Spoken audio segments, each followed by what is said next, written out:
Okay, so gun rights. It's one of those things, right? You hear the phrase, and like most people, you probably think America, right?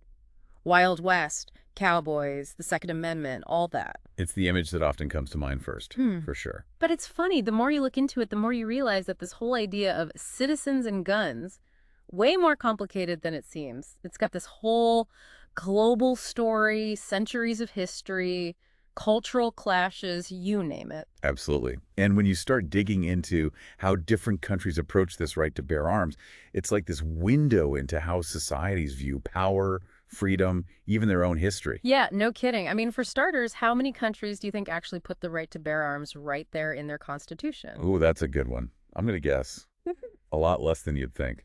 You got it. It's surprisingly low, like less than 10%. Wow, seriously, I wouldn't have guessed that. Yeah, only about 9% actually spell it out like that. And here's the kicker. It's not the usual suspects. We're talking mostly Latin American countries, not what you'd expect. So that got me thinking, what's the deal there? What makes some countries go, gun rights, gotta have them in the Constitution, while others don't even go there? Right, like what's with that divide? Well, if you look back, historically, arming everyone and their neighbor wasn't exactly the norm. A lot of countries, especially when they were first figuring themselves out, they wanted control, right? Armies, sure. But everyday folks with guns, not so much. Yeah, it kind of makes sense, right? Centralized power, less chaos. Exactly. And the places where gun rights did take root, often tied to some pretty intense situations. Think revolutions, wars for independence, times when having armed citizens was make or break. Huh. So it's almost like a country's history influences its take on guns, or maybe having those rights even shapes their future, kind of a chicken and egg thing. You hit the nail on the head. It's a two-way street, for sure. Take the Czech Republic, for example. They've got this whole gun culture thing going back centuries. And get this, they've got what's called a shall-issue system for gun permits. Okay, for those of us who aren't gun experts, what shall issue mean exactly? Sure, so shall issue basically means if you tick all the boxes background check, you're not, crazy of the government, they have to give you a permit. No ifs, ands, or buts about it. So the opposite of like, we'll think about it and get back to you kind of thing? Exactly. The opposite's more like a may issue situation, which is a whole other can of worms. Even if you jump through all the hoops, they can still be like, nah, we're good. Way more room for, let's say, interpretation. Interesting. And this Czech Republic thing, it's not just some new rule, right? It's like deep in their history. Oh, yeah. We're talking deep roots, Yeah. like 15th century deep. Think Hussite warriors, farmer soldiers, defending their land with whatever they had, including guns. Back then, owning a gun, it wasn't about rights so much as survival. Wow, so it's like ingrained in their culture. Totally, yeah. And get this, not too long ago, they actually tried to make it official, like in their constitution, just to solidify it. No kidding. How'd that go? Well, it made it through one part of their government, but then kind of fizzled out, didn't make the final cut. So even with all that history, still some debate. Oh, absolutely. It's always more complicated than it seems, right? It's like, how do you honor tradition but deal with, the realities of today? Makes you think, but hey, it's not like every country with gun rights in their constitution has that same backstory, right? You're right. It's not a one-size-fits-all kind of thing. Take Guatemala, for example. Now, I know what you're thinking. Guatemala. Guns. What? Yeah, not exactly the first place that pops into my head. Right. But they actually do have a constitutional right to bear arms. Seriously? Yeah. Okay, now I'm really curious. And there's always a but, right? They've got this system for gun ownership, and it's interesting, to say the least. Okay, I'm all ears. Lay it on me. So you're allowed to have guns, right? But, get this, you need a new license. For every single one. Whoa, that's intense. Talk about red tape. Yeah, it's like they're trying to find that middle ground, acknowledging the right exists, but keeping a tight leash on it at the same time. Fascinating. So we've got the Czech Republic with its deep historical ties, and Guatemala with its unique approach. Just goes to show you, this whole gun thing, it's a spectrum, right? Totally. And you know what's even wilder? Yemen. You want to talk about a different perspective? Yemen, huh? Okay, I'm intrigued. Tell me more. So, on the surface, you wouldn't think they'd be super chill about guns, but it's almost expected there. Really? How come? It's tied up with their whole social fabric, tribes, protection, status.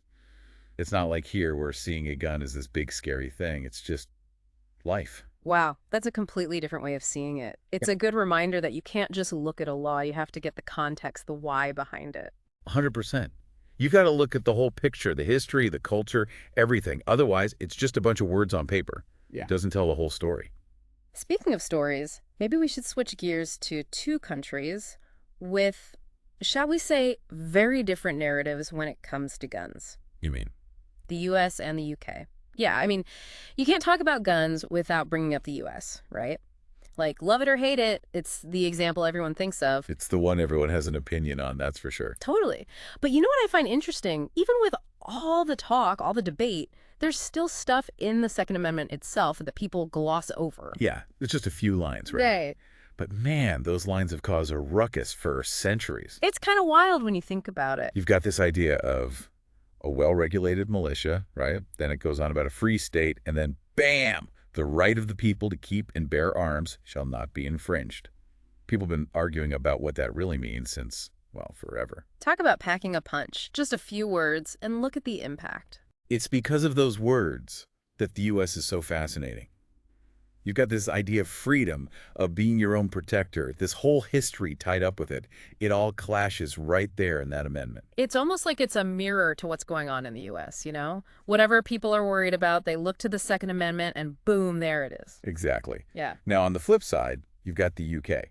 Completely different story. Yeah, no kidding. Talk about they do not mess around with gun control over there. And that's not by accident. It's rooted in their history, too. See, England, they've got their own thing with the right to bear arms. Goes way back, like 1689, the English Bill of Rights. Okay, so what's different? They had gun rights, but... Here's the thing. It was always conditional. Not like it's a right, period, but more like, well, if this and if that. Ah, so not quite the same ring to it as the U.S. version. Exactly. They tied it to religion, to defending against a bad king. Like, the king was giving you permission, not just something you had on your own. Interesting. So how'd they go from that to, like, super strict? What happened? Well, a lot happened over the years, but one event really stands out.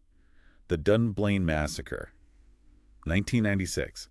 This guy, he opens fire at a school, kills 16 kids, plus their teacher.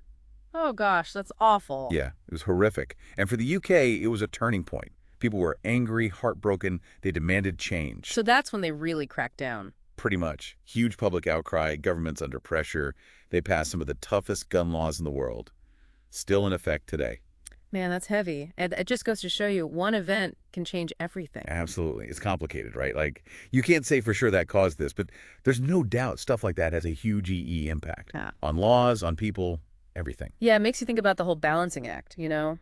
Rights, safety, the government stepping in. Where do you even draw the line? It's a tough one. And it seems like it's always popping up after something terrible happens. Yeah. It's a conversation no one wants to have, but it always seems to come back around. Yeah. And, we've been throwing around all these laws and ideas, but at the end of the day, it's people who are affected by all this. So true. And that's something important to remember as we wrap up this deep dive. We've been looking at laws and history and culture, but we can't forget the human side of things. Gun violence, it's not just a headline. It's real people, real lives. You said it. And trying to figure out why it happens, what we can do, all these different approaches, it matters. Yeah, it does. And honestly, researching all this, it hit me. This whole thing is complicated, like way more than I ever realized. Culture, history, money, mental health, it's all tangled up together. It's a mess, that's for sure. There's no one answer, no perfect study, no law that's going to fix it all. Nope, not a chance. But that doesn't mean we just give up, right? We have to try to understand it, look at all sides, be honest about how messy it is. 100%. And that's why these deep dives, they're so important. We get to step outside our own little bubbles, hear different perspectives, maybe learn something new. I like that. So here's a thought for you to chew on as we sign off. After everything we've talked about today, all of these different angles, where do you stand? It's a big question, and there's no easy answer. Keep thinking about it, do your own digging, and let's keep the conversation going, because the more we know, the better chance we have of figuring this whole thing out.